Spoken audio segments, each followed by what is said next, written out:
And finally tonight, new questions about the disposal of remains of service members killed in action.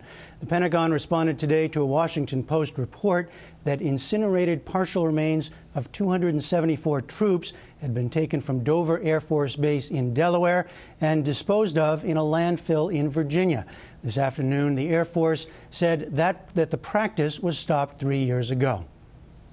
Prior to 2008, we took the unidentified portions under military escort in a dignified manner to a local funeral home, and they were cremated. The cremated remains were then, with a military escort, turned over to a contractor for incineration, as was the industry standard. If there was any residual matter, it was handled in accordance with the processes at the time. In 2008, our own inspection, not driven by any outside force, took a look at the process and said, we can do better than that. Here's a better way to provide dignity and honor to these families and to our fallen heroes. And we developed the retirement at sea process using a sea salt urn for our loved ones. And joining us is Craig Whitlock of the Washington Post. He broke the original story last month and co-wrote today's follow-up. Craig, so much bigger than previously known when you first reported on this a month ago. What's happened since that, in that time? Well, Jeff, what happened was the Air Force initially told us and told the Congress that it would be too difficult for them to go back through their records at Dover Air Force Base to figure out how many service members had their remains disposed of in this way that finally ended up in the landfill. We pressed them on this as part of our investigation. They have an electronic database there.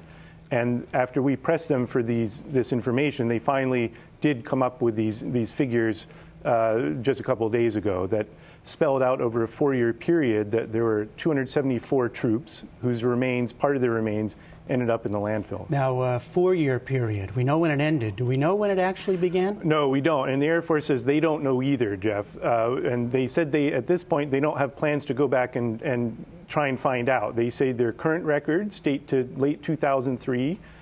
We've talked to individuals who say the practice went on prior to that. We have correspondence, email correspondence from mortuary officials to family members indicating that this went back at least to the mid-90s.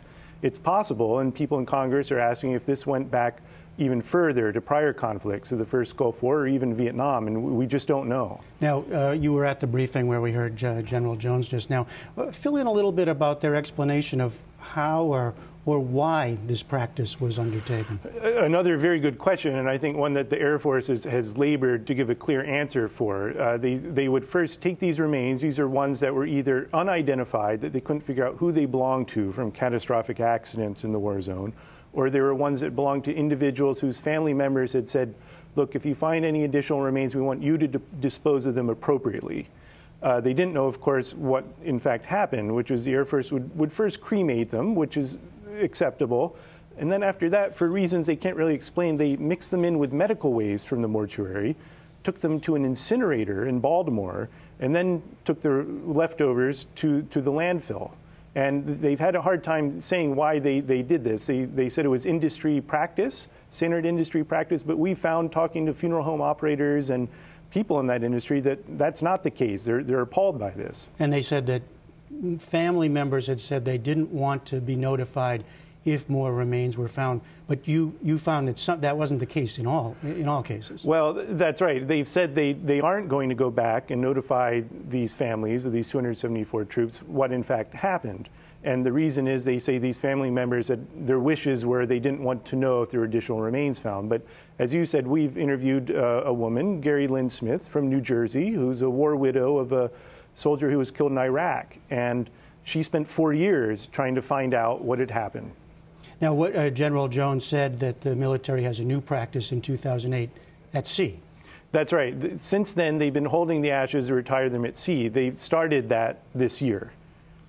And, so then that's since 2008. Yeah, that's something else that's been a little hard for them to explain. They stopped the landfill practice in 2008, but they didn't actually begin the burial at sea till early this year. Now, there was immediate criticism, as there has been since your article first came out a month ago. It continues from Congress, in other places, right? Well, that's right. The House Committee on Oversight, Government Oversight and Reform, is investigating not only this, but all burial practices by the military dating back 10 years. There's also an internal Pentagon investigation. So I think this will go on for some time. And what might be the next step? Well, I think we'll see what Congress does. I don't think the Air Force has anything planned. There is a review right now of 3 supervisors at the Dover Air Force Base that Secretary of Defense Leon Panetta is ordered to determine whether appropriate discipline has been handed out in this case and other problems at the mortuary. And I think we'll find that out in the next few weeks. Secretary Panetta said today he was satisfied. Now, he has ordered a full review, I think, of procedures at Dover. Where does all that stand? He has appointed a commission headed by retired Army General John Abbotsade, as well as public health experts, to take a look at the current mortuary operations. It's a little unclear if they're going to go back, as we discussed, how far this landfill disposal and other problems went.